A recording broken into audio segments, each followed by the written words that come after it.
Freytag's pyramid is a writing technique crafted by the German novelist Gustav Freytag. The technique involves 5 key processes that writers can use to write everything from short stories to articles. The first step is exposition. Exposition refers to introduction of the subject, setting the scene, and a comprehensive description and explanation of an idea or theory. The second step is rising action. Rising action refers to the development of the central conflict, problem, or interesting aspect. This is where the tension builds, complexities are revealed, and the plot of the story article unfolds through scenes, characters, research material, and anecdotes. The third step is climax. Climax is the turning point or the most significant moment of revelation, insight, or development within the article's scope. It's often where the core question posed in the exposition is addressed, or a major challenge is confronted. The fourth step, following action, implies the series of events that follow the climax, showing immediate consequences or implications. The fifth and the last step is resolution or denouement. It refers to the conclusion, which often provides closure, summarizes key takeaways, or offers a final thought, a lingering question, or a look to the future. Let's understand this technique with the example of a story, The Magical Pink Diamond. The story opens with the introduction of a young queen named Leela, whose kingdom is teetering on the brink of war. This introduction, an elaborate character sketch, is the exposition, through which the reader meets the primary character and understands the motivating force that will trigger their curiosity to read the story further. Leela's kingdom is in this dire warlike situation because Andhakari, an evil king from a neighboring kingdom, is demanding a precious artifact from her, the magical pink diamond.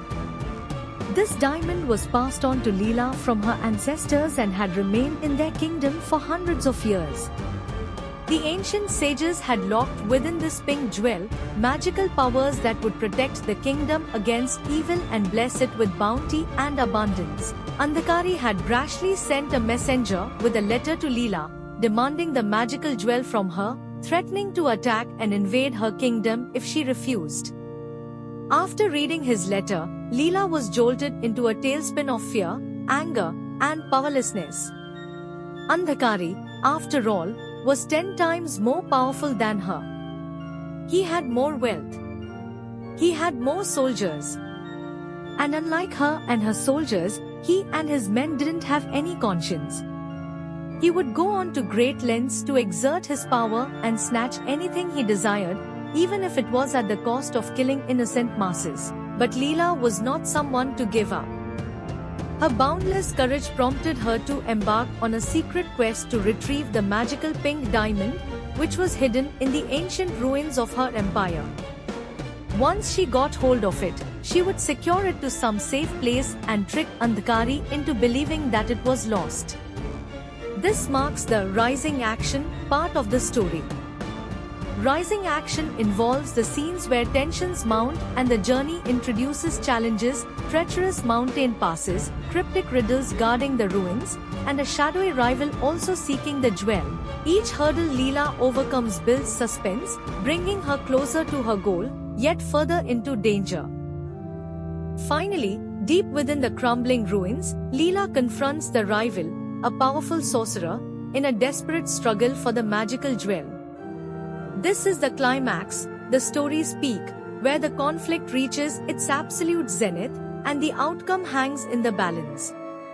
Leela, through wit and courage, outsmarts the sorcerer, securing the diamond, only to discover that he too was there to secure and protect the jewel from Andhakari's influence. The falling action sees Leela return to her kingdom, the pink diamond in hand. She uses its power not for war, but to create a shimmering barrier, protecting her people without bloodshed.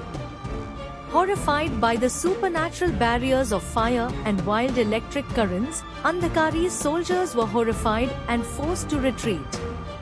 Lastly, in the denouement part of the story, peace settles over the land. Leela, now celebrated and lauded by the subjects, begins rebuilding her kingdom, forever transformed by this ordeal.